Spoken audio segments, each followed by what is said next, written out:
Hey Kelly and Johnson Landscaping team. I just wanted to send you this quick video. My name is Becky Liana with Gray Owl Marketing. I know you guys are super busy, so I'll keep this brief. But oftentimes in the world of the internet, most local business owners are just too busy running their business to keep up with how the internet can really work for them and benefit their company. So I wanted to shoot this quick video for you. And as you can see, I'm here on your website. I love that you have your reviews up here showing the authority that people are giving you. Beautiful pictures of some jobs that you're doing with some information about the work that you have going on. But I wanted to give you this first tip here. If you really want to optimize with Google, you need to have at least 1,500 words on your home page. And it looks like you guys probably have less than 100, 200 words here.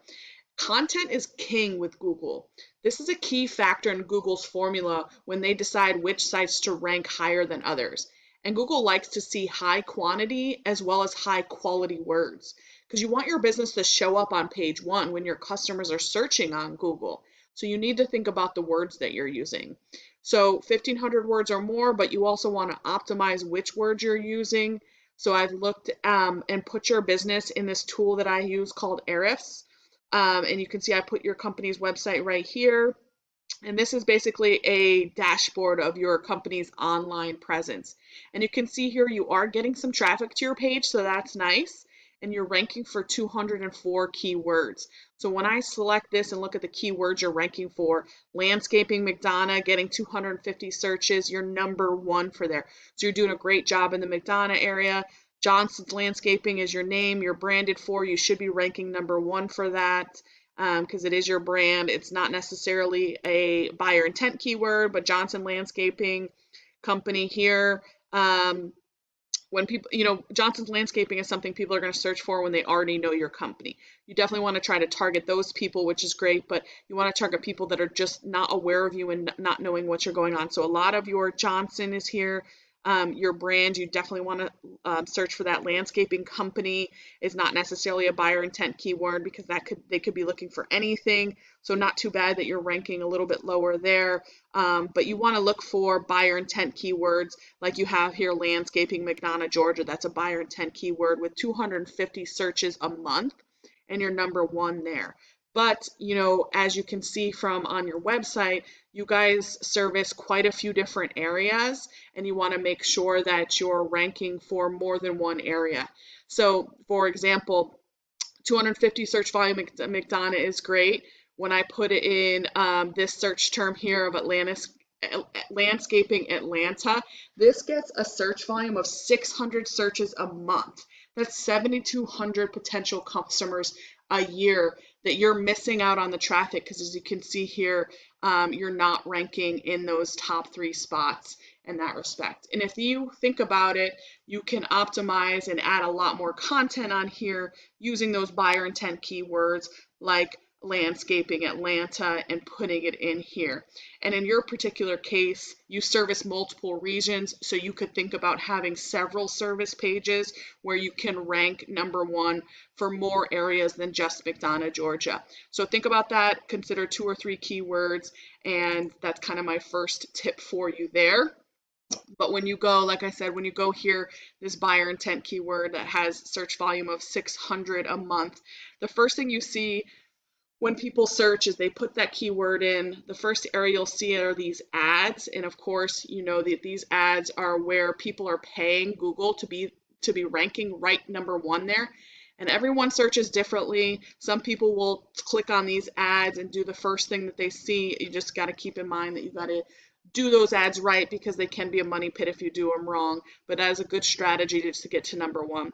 So some people will click on this first section here. Other people will definitely just skip ads and go into this, what we call the map pack, which is the top 3 companies that Google has had confidence in based on some of these things that we're talking about.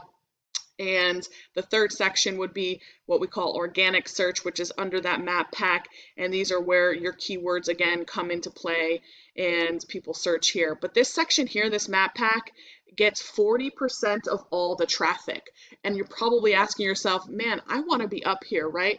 And there's a few things that you can do to get your company in this section here.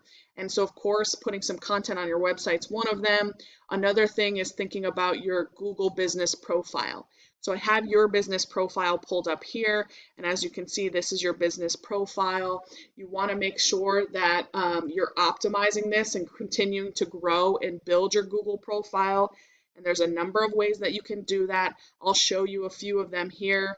Of course, first and foremost is always Google reviews. So you guys have 24 Google reviews. You want to think about trying to get that number up and getting as many as 5-star reviews as you can so you can continue to grow your positive reviews and your positive image.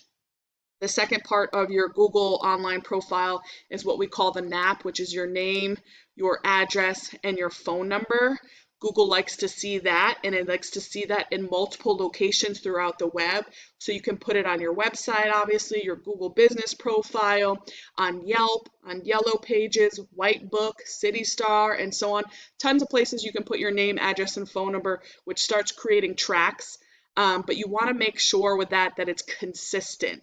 So for example, I see here your address is 200 Wilson Drive in McDonough, Georgia. But when I go to your website, you're only putting McDonough, Georgia, not the full address. So you want to make sure that there's consistency there. And putting that consistently across areas like your Facebook page, like Yelp, and different locations on the web. Consistency is really important here. So put it in lots of places, creating those tracks, but it's important for Google that people can search in different platforms and get the same information. The last thing I'll say about your Google profile is your pictures. Being a landscaping company, it's great to have lots of pictures of all the work that you do, and you want to think about on your website as well as your profile saving these pictures as, again, those keywords that we talked about. Instead of saving a file name as something like UV, you want to save it as something like Landscaping Atlanta, and then as well putting some geo tags on it. You guys, again, have multiple locations here, so you want to do your work, and wherever that location is you're doing the work, put a geotag so it shows up on the map, because by doing this, Google sees what type of work you do and where you're doing it. So when people are searching for the similar things, your company is going to show up. So now that's the second tip. The third tip is that I want to cover that's really important aspect of Google is your company's online reputation or your site authority. So you can see here that I put in, again, I put in the Landscaping Atlanta. You guys are not showing up, and part of that is because of your online reputation. And the way you can look at that, again, is by going in a tool like this. I use this one. You can search. There's a lot of other free versions of this type of site that you guys can use for free. But your online reputation is built by things pointing back to your website. So you guys have 31 referring domains, which are pointing 192 backlinks to your website. And that's what's giving you this URDR score here. This is kind of a numerical value of what your site strength is. And we really like to see a 1-for-1 ratio here, as well as seeing it above 20, ideally 30, 40. So 22 is not bad. But another thing you need to keep in mind is these referring domains. Not all domains are created equal. They really need to be relevant domains in order to give strength to your site. So even though you have 31 referring domains, if you go down here, you can see 7 of them are actually powerful domains that are pushing this strength to your site. So you want to think about what domains you're using here. And again, when I go to Atlanta Landscaping, I see Atlanta Landscaping Company, they have it in their name, as your #1 competitor. So when I pull up their site, you can see it here. Again, nice pictures and things, but very, very limited. You could blow them out of the water if you put some more content on your page using some really critical keywords. Not a lot going on here. And here is their snapshot, their online presence, put their company in here. So not doing too much differently here. You have a 22, they have a 26, and that's because they have 49 referring domains pushing almost 500 backlinks to their site. But again, 49, only 13 of those are the ones that are really giving the juice to their site. So the organic traffic here is about double what you guys are seeing. And the cool thing is when you use tools like this, and there's some free ones, you can go ahead and just click on it and you can just see what they're using, and you can go ahead and copy exactly what they're using and then add quite a bit more. And you can start outranking these guys quickly for an area that has that high search volume. So again, just wanted to wrap up the 3 tips that I gave you. Content is king. You want your front page to have both quantity and quality of keywords on your front page and throughout your website. You want to think about your profile and optimizing the number of citations you have across the entire internet and being consistent with them. And then lastly, you want to make sure that you're building up your site strength, which is really important. And if you implement these 3 strategies today, you can be #1 across Google in multiple locations and build up your business. You can either use this information yourself and do it yourself. I'm totally cool with that. However, to be more effective, you might want to consider saving yourself some time and reaching out to me, and we can set up a time to chat. Once again, my name is Becky Leana with Gray Owl Marketing, and my contact information is in the email. I hope you found this information valuable, and I look forward to hearing from you. Have a great one.